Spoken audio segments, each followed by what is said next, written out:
Hi, my name is Christi Beth from Fleet Feet Nashville, and today Mizuno is giving us a sneak peek of the new Wave Inspire 16.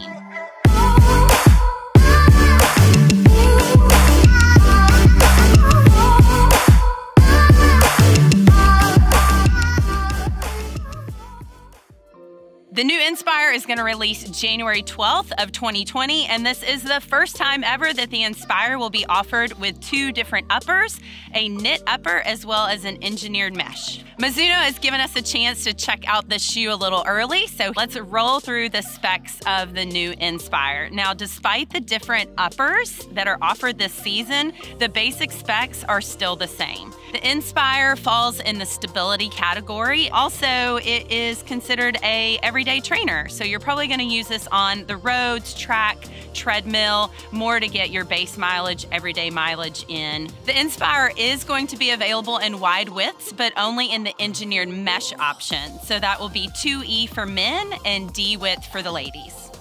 Okay, so my first impressions of the 16 compared to the 15 is that it has a slightly sleeker and cleaner look, which is a plus. Now, if you've worn Mizuno before, good thing to note is it still has that tried and true midsole and wave plate that you have come to love. Now we're gonna talk about the fit and materials. One thing I did want to point out that's different from the Inspire 15 to the Inspire 16 is that the 15 had an external toe cap. So you can't see it externally, but that external toe cap is now built inside the shoe. This shoe still has the tried and true ride that you have come to love from Mizuno. So the knit upper is the one that is new for this season. And if you've been following footwear at all, you know that knit is all the rage.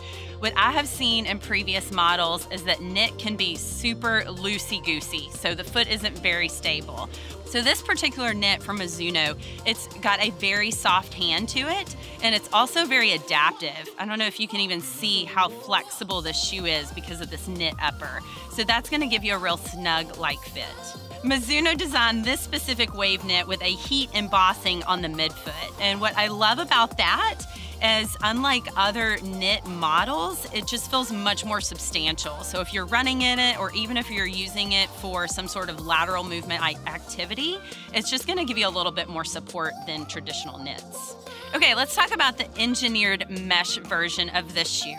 So this is the pretty traditional mesh that you're used to seeing from most shoe companies.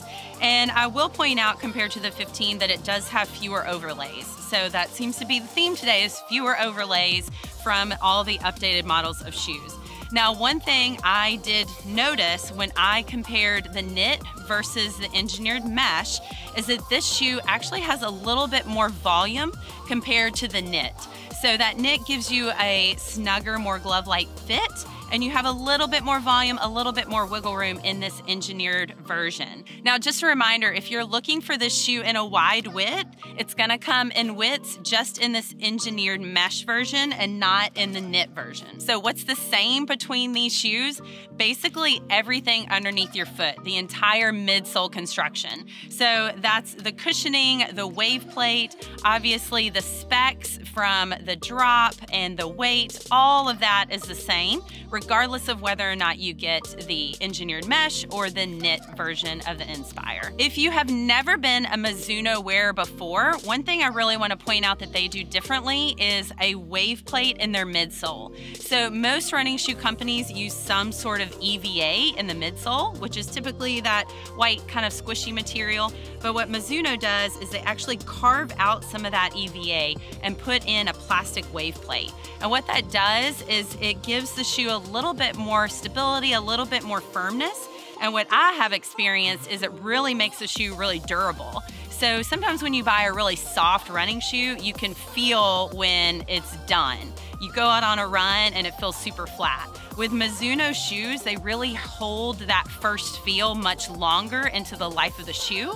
And so that's one reason you might want to check out Mizuno as a brand for your next run.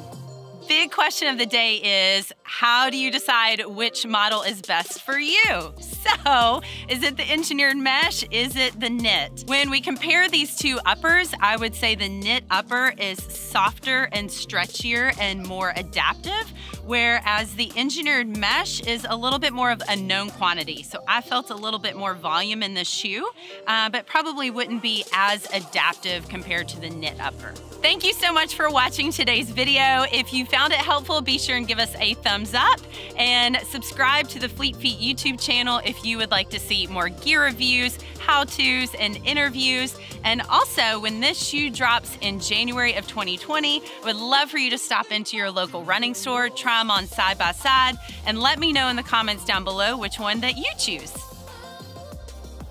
That was gold.